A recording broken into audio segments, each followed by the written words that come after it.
qué lindo verles. En realidad, con el nivel de activismo que hay en este encuentro, me parece que bien podría ser una conversación ida y vuelta. Bueno, yo lo que quiero pensar, desde lo que parece obvio, pero quizás si ensayáramos las respuestas no es tan obvio que estemos hablando de lo mismo, que es por qué se producen los crímenes de odio, ¿no? Que de todas maneras no me quiero referir a los crímenes de odio dentro de esa terminología que proviene del ámbito jurídico,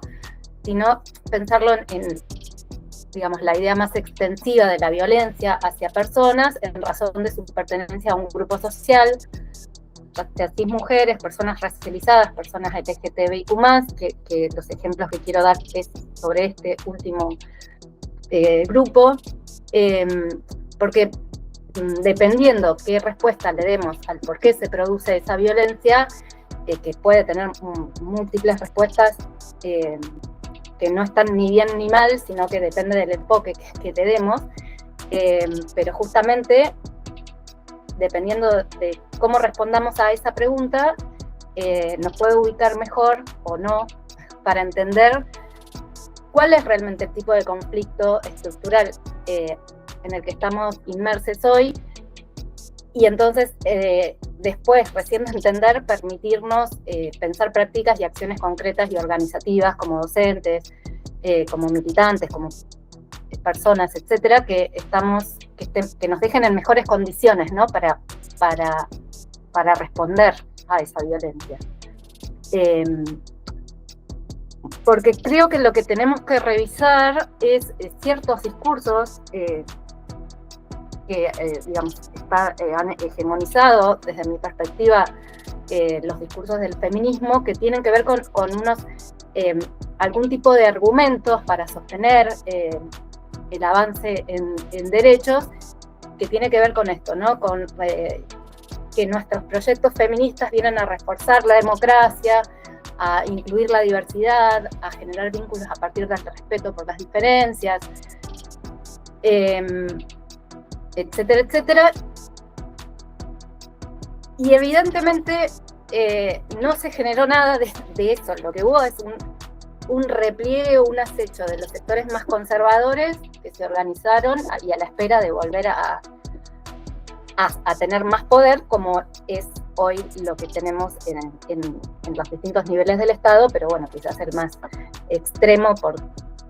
o más, no sé cómo yo decirlo, surrealista directamente, es en el gobierno nacional, ¿no? El nivel de mezcla entre conservadurismo y capitalismo gore, digamos, que manejan en todas sus políticas concretas que ya se describieron, pero también a nivel discursivo, simbólico, etc. Entonces, no quiero pensar tanto sobre el odio en términos de pensarlo como una descripción sociológica, de por qué cada persona de carne y hueso ejercería tal o cual violencia, sino pensarlo más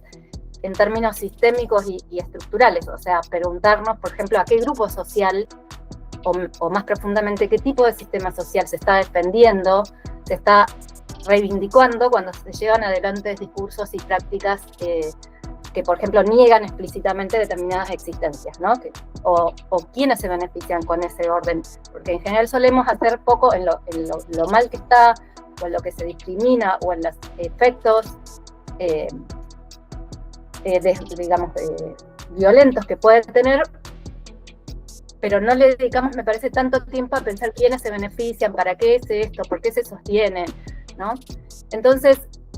lo primero que por ahí es una obviedad es decir que, bueno, que las violencias, y entre ellas los crímenes de odio, el objetivo básicamente es el de disciplinamiento, ¿no? Y no me refiero a disciplinar a una persona concreta, que sería el objeto del odio o de la violencia, sino sobre un conjunto más amplio de personas, por ejemplo, aquellas personas que deseamos vivir por fuera de las reglas, de los parámetros, de las expectativas de género binario, de heteronorma, etc. Entonces, de lo que se trata es de volver a traer a la reflexión esa famosa palabra que es el poder, ¿no? Cómo pensamos estas relaciones de poder y por qué la heteronorma es un mecanismo que sostiene determinadas relaciones de poder y no otras.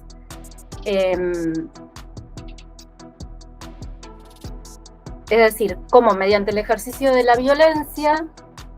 en este caso, y no es la única variable, después las variables raciales, etcétera, también complejizan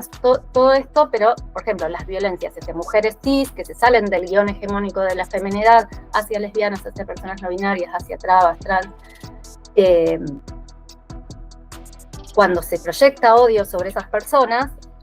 odio, ya sea en prácticas más concretas o más simbólicas, lo que se está defendiendo son justamente determinados privilegios, y no solo simbólicos, también son muy concretos, incluso materiales, de otras personas que se sienten fuera de, o que en el régimen heteronormado ocupan, digamos, como el centro de la escena, ¿no? Que vendrían siendo los cis varones heterosexuales y blancos. ¿Y por qué digo esto? Porque en la última, bueno, ahí la periodización es muy provisoria, pero supónganse, no sé, las últimas 2 décadas, si pensamos en la ESI como una puntuación, en la sanción de la ESI, o de una década y media, si pensamos en el matrimonio igualitario, pero más o menos en las últimas 2 décadas, el avance de los feminismos y los transfeminismos, si bien no son, no trascendieron el sistema como tal, el sistema capitalista, cis, heteropatriarcal, pero sí esos avances implican de alguna manera como una mayor visibilización de una posibilidad de otro tipo de existencias, de otro tipo de organización social. Por empezar, el reconocimiento, por ejemplo, solo para dar un ejemplo, de que hay más de 2 corporalidades, más de 2 identidades genéricas, más de 2 modos de orientación sexual. Es un montón, digamos, implica, ¿no? Como un corrimiento de unos parámetros que estuvieron rígidos durante muchísimo tiempo. Insisto, no alcanza para desterrar la heteronorma de por sí, pero son como una encarnación de esa posibilidad de otra forma de ser, convivir, relacionarnos en el mundo, etcétera, etcétera. Y para mucha otra gente, eso de tener que convivir en el trabajo, en el barrio, en la escuela, con personas diversas o disidentes, que no es lo mismo, pero bueno, no es una discusión que por lo menos hoy en esta coyuntura me interese dar,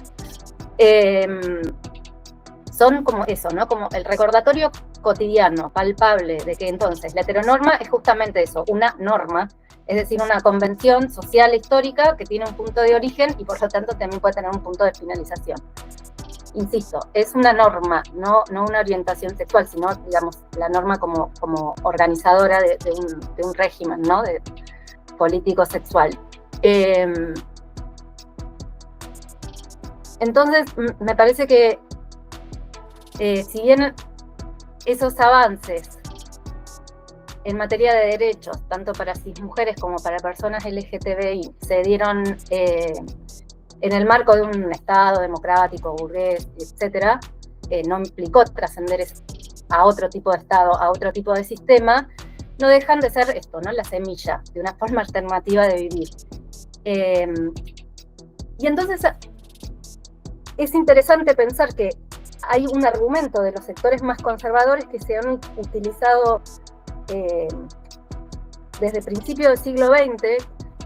cuando las mujeres se organizaron para conquistar la ciudadanía política, lo más comúnmente llamado voto femenino, que después apareció ese argumento cuando se discutió el divorcio vincular y que después apareció otra vez cuando se hizo más potente el discurso por la legalización del aborto, o más público, más general, que tiene que ver con esto, ¿no? Con que los sectores conservadores asusan el fantasma, mueven el fantasma de la disolución familiar, ¿no? En todos estos momentos, uno de los tantos argumentos es que, bueno, se destruye la familia. Y es bastante común que la reacción a eso, por parte de este lado de la trinchera, digamos, es, bueno, nada que ver, ¿qué tiene que ver? Si no entendieron nada, esto no implica de por sí la disolución de nada, es otra forma de vivir en familia, o lo que sea, o son otras familias, y bla, ¿no? Y en realidad esa advertencia contiene, aunque sea de manera inconsciente en las personas que lo dicen, algo de que sí ven que pueden anticipar los sectores conservadores, que la concatenación, ¿no? Que admitir la propia transgresión de algunas reglas de género, aunque no sean en sí suficientes para trascender un sistema, funcionan como estimulador, ¿no? de la ampliación de la imaginación política, que podría llegar algún día realmente a cuestionar toda una y cada una de las instituciones sobre las que se organiza la vida social, y por ende quienes tienen el poder, que incluye obviamente la institución familiar, ¿no?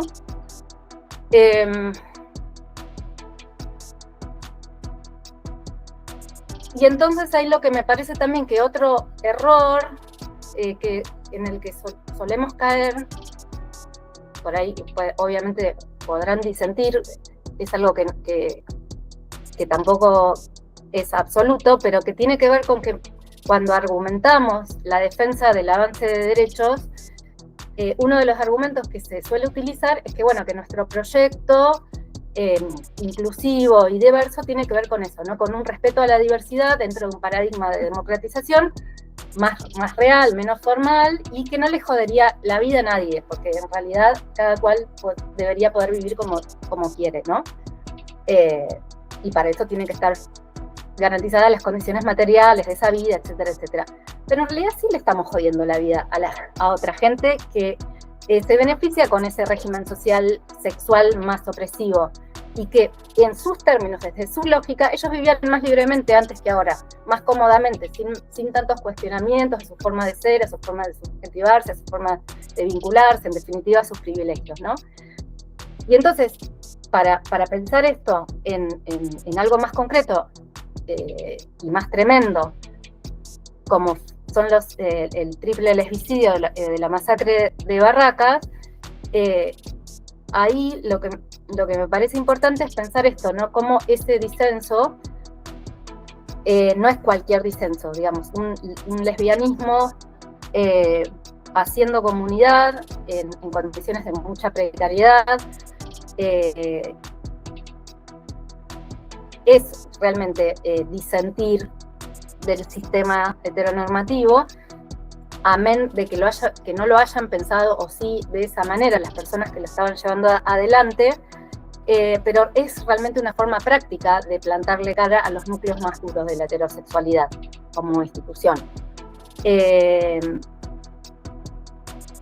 Y entonces es una práctica justamente que lo que hace es prescindir de ese centro, que es un varón heterosexual en el sistema heteronormativo, y para esas personas, que ya no es el centro, realmente lo vive como una pérdida real y simbólica de los privilegios, ¿no? Que dependiendo, bueno, tanto de la generación o del entorno en el que se criaron, fueron socializados para evitar un mundo donde iban a ser el centro, y resulta que hemos sido engañados y no estaban siendo el centro del mundo. Entonces ahí es donde la palabra odio realmente tiene sentido, y no el miedo, porque justamente lo que hay y lo que se ve y lo que este crimen llegó, digamos, a su concreción muy extrema y muy cruel, es que es eso, es que hay personas que odian, que nos van a odiar siempre a quienes corporicemos o corporicen cualquier práctica que ellos entiendan como pérdida de sus privilegios.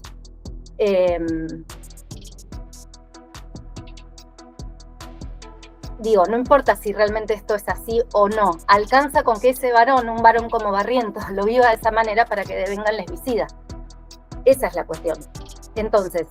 en las últimas décadas, los feminismos fuimos encontrando, digamos, en el aumento de la potencia del movimiento, en cantidad también, estrategias para ir permeando las agendas estatales, institucionales, comunicacionales, para que permitan repensar aspectos de la vida personal y social que hasta hace no tanto tiempo, digamos, atrás en la historia, estaban definidos solamente, por ejemplo, desde la medicalización, como las sexualidades o las identidades de género, o desde lo estrictamente privado, como era la violencia. Digo, en tiempos históricos, 3, 4, 5 décadas no son nada, pero al mismo tiempo, en la medida que avanzamos en conquistar derechos en el marco de este sistema, también como que también nosotros, como movimientos feministas, hemos sido permeadas también con la lógica del Estado, ¿no? Digamos, como nuestro interlocutor y al que había que ganar era el Estado, también en esa arena de disputa también nos fuimos como acostumbrando a discutir con el lenguaje, con la gramática, con las lógicas estatales. Y entonces el problema de la violencia devino en eso, el problema de violencia, y no tanto pensarlo como expresión del sistema de opresión, y gran parte de nuestras demandas tenía que ver con pedirle al Estado, con demandarle al Estado que sea el gran protector y el único ejecutor de la eliminación de las violencias, ¿no? Que le demandamos todo el tiempo cuando decimos que el Estado es responsable, que concrete o que ejecute nuestros derechos ganados en la calle, pero que los tiene que ejecutar él. Y no digo que esto esté mal, o sí, digamos, en materia de posición ideológica, pero sí creo que nos llevó a poner como casi toda la energía en ese terreno, y entonces nos quedó poca energía para y tiempo, imaginación y organización para pensar otros modos por fuera de la lógica del Estado para construir caminos alternativos, ¿no? De autoorganización, autodefensa, autoprotección, específicamente y sobre todo para enfrentar las violencias. No digo que esto no haya existido en el feminismo, no digo sino que predominó la voz de un feminismo más institucionalizado o que devino institucionalizado con el andar, digamos, de estas conquistas, ¿no?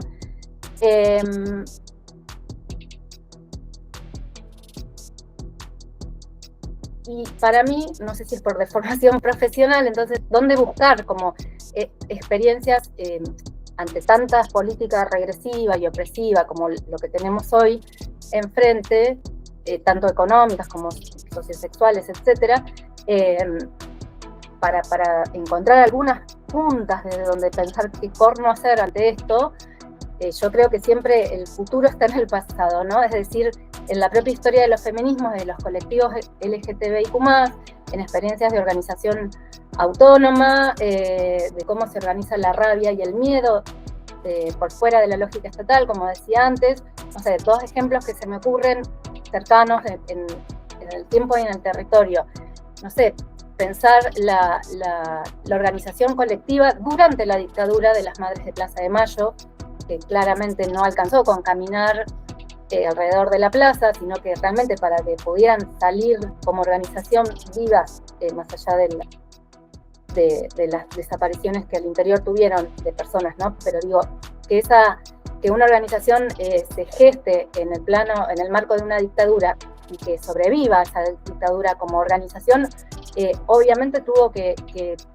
haber modos de comunicación, de transmitir información clandestinas, no sé, digo, como muchas estrategias de supervivencia que eran no solamente por afuera del Estado, sino contra un Estado que era o sea, que generaba, que practicaba terrorismo, ¿no? Otro ejemplo es el de las socorristas, ¿no? Como una experiencia que es justamente autónoma, que es garantizar una práctica que hasta hace poco el Estado criminalizaba y que no necesariamente fue excluyente ni atentó, más bien complementó la lucha por la legalización del aborto. Bueno, así podríamos dar muchos más ejemplos, más lejanos en el tiempo, en el espacio, no sé, el jiu-jitsu que practicaban las sufragistas en Inglaterra, etcétera, y que no digo que todas nos sirvan o que nos sirvan todo de cada una de esas experiencias, pero que sí me parece que ahí hay como una posibilidad de ser leídas de nuevo a la luz de este presente, esas experiencias, porque digo, si no parece que siempre estamos como descubriendo la rueda una y otra vez y estamos desaprovechando como esa larga genealogía de experiencias, de historias, de plantarse prácticamente ante, contra y frente a la violencia. Bueno, me parece eso, que nos va a dejar a nosotros en posiciones menos debilitadas, menos frágiles para seguir no solamente combatiendo la violencia, sino también al mismo tiempo prefigurando otras formas de vivir entre nosotros, ensayando, aunque fracasemos una y otra vez, otras lógicas de vida por fuera de la lógica de la ganancia, de la negación de existencias diversas, etc. Y bueno, nada, eso. Tenemos que entender eso, que le estamos jodiendo la vida a gente que quiere seguir ostentando privilegios, y que está bien que les jodamos la vida porque bueno, de eso se trata, ¿no? De construir otras formas de relacionarnos y bueno, hacernos eso. En definitiva, lo que quiero decir es que nos tenemos que hacer cargo del conflicto que esto supone, del enfrentamiento que esto supone, y en este momento que estamos como en un retroceso de los movimientos feministas y otros, movimiento obrero, etcétera,